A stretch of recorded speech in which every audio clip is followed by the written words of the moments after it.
Hello there, in this video we're going to build our radio button component, so let's go. Okay, welcome back to the file. So we're in the UI kit. I'm just going to scroll all the way down and let's just click on the plus to add a new page, and let's just label this radio. Okay, let's just go to our tabs page. Let me just unlock this and let's just take a copy, just lock it again, go back into the radio, and let's press Command V to paste that in. Okay, I'm just going to delete out the tabs component itself. We won't need that. And let me just delete out that heading for the moment. Let's keep it nice and basic. Let's delete out that container there. All right, and let's make some updates to the page. Okay, so here's the page updated. So I've renamed it to radio, and I put a little sentence in here saying radio buttons allow users to choose from a single option from a list. So going to the component itself, the states that we're going to need are enabled, hovered, focused, pressed, and disabled. So fairly common, similar to some of the other components we have. So we're going to have two different variants. We're going to have an active state of radio buttons and an inactive state of radio buttons, and we can build those states out as we go. Okay, so let's go back to home and let's open the research file. And let's scroll down and go to the wireframes, and let's find where we're using the radio buttons. So we're on the Get in Touch page. Let's have a look. Yeah, I think it's this section here. So let me just double click. Okay, let me just take a copy of that. Command C.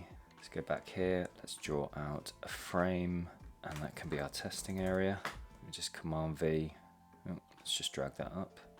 Command V and paste that in. I'm just going to delete the heading because we're not going to need that. So zooming in, we've got two elements really that we're looking at here. We've got the radio button itself, and then we've got the label that sits next to the radio button. So we need those two elements together.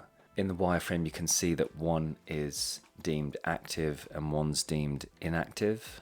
So that's a very rough mock-up of how that's going to look. Let's just go in here. Let me just Option, click and drag and take a copy. Okay, so let's just rebuild this out step by step, and let's start with, it's going to be the enabled state. Let's do the enabled inactive because that's what I've dragged out just here. Okay, so to start with, let's look at the enabled state, and let's just start by recreating this. So what have we got this? Okay, so that's 12 by 12. I think that needs to be slightly bigger. So let's just grab an ellipse. Let's just hold Shift and draw out an ellipse. I'm going to do that 16 by 16. I'm going to take the fill out. I'm going to click on Add a Stroke, and let me just click on the dots. Let's just do neutral 600 just for the moment. For the text, just add the word label for now, and let's apply some typography variables. Okay, so I've gone with 14 for now, which I think we've got as medium. So let's just leave that for now. Okay, let's click on these two elements. Let's just Shift A, and let's just make sure we've got 8 pixels between. Yeah, and we can zero out that padding. I think that's fine. Let me just grab a copy of these. Just Option, click and drag, and let's just roughly mock this up. So let's just bring this down a little bit. And let me steal the states as well. Just drag those over here. So what we've technically created is an inactive enabled state. Let's create the active. Let's Option, click and drag. Let's put that over here. So when this is active, I'd probably like to change the coloring here. So let's just have a look at some of our other components. And let's just grab something. So let's go to, let's go back and let's go to our buttons. So let's go to Assets, type in the word button or part of the word. Let's drag a copy onto the page. Okay, so let me just go to secondary. Let's go to active. Okay, so the active state here for the button is Sapphire 500. So if I click here, let's change the stroke to Sapphire 500. Okay, so we've applied Sapphire 500 and that's added the stroke. Now I think we need to add like a little dot inside to show that this radio button is active. Okay, so let's Shift A on that, and let's just label that as container just for the moment. Let's go inside here, let's duplicate this, and I'm just going to ignore the auto layout on that. Just bring that back inside. Let's Option Shift and just drag so we bring it in, and let me change the stroke. So remove the stroke, Let's add the fill of Sapphire 500. And let's just see, is that going to be enough space? Let's just shrink that down again. So Option Shift, and let's just drag it down. And yeah, I think that's good. Okay, what I'm going to do just to match the same layer structure is just click onto the ellipse here, Shift A, and put it in a container, just so these layers match for the inactive and the active. Okay, so while we are on the active side of things, let's just let's click and drag. Let's go down to hovered. And let's see what we have for hovered. So let me just go back to, let's see what hovered is there. Let me just change the button style. So hovered is marked down as Sapphire 300. So let me just change the fill of this one. Let's go here, type Sapphire, do 300. And let's go through and double check some of the other components as well, just to see what we've got for hovered. So let's go here. Pretty sure if I press I on the keyboard, hold Shift and click, that's Sapphire 300. If I go here, let's have a look, I on the keyboard, Shift and click, Sapphire 300.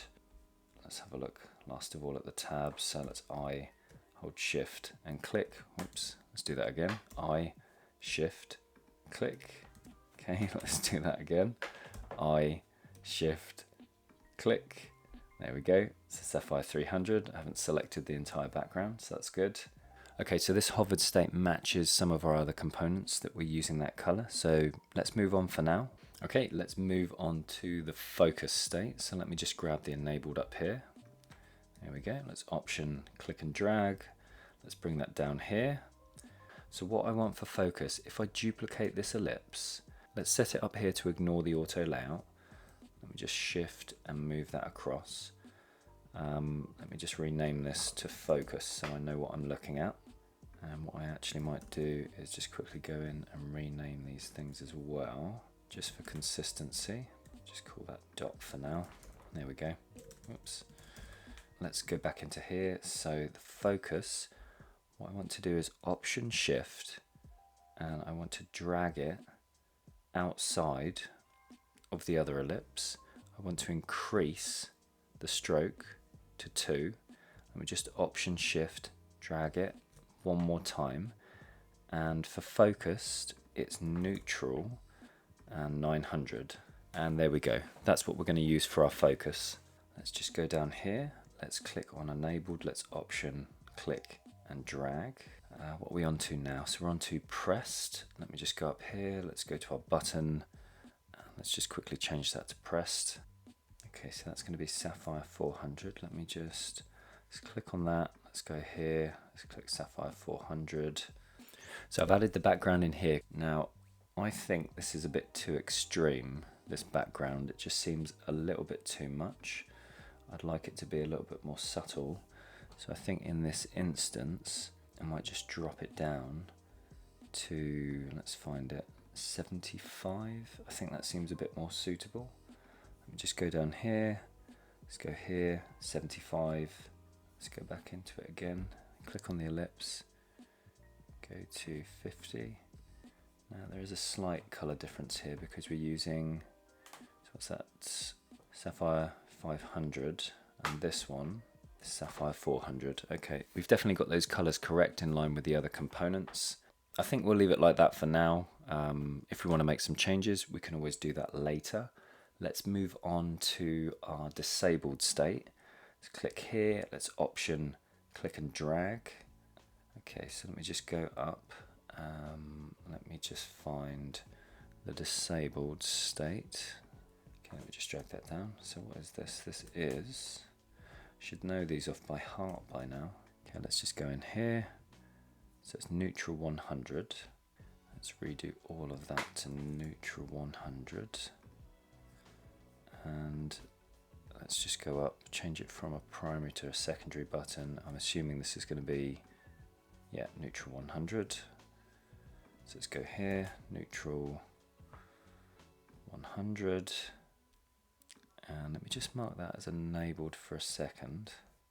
We're using neutral 600 for the text. I think, yeah, we're using the wrong color here. So let's just Option Shift, Let's click around on all of these labels and let's apply neutral 600. Okay, that's a bit better. So that's the first version of our active radio buttons here. Okay, that's it for this video. Thanks for getting to the end. So like and subscribe, add some comments, and I will see you in the next video.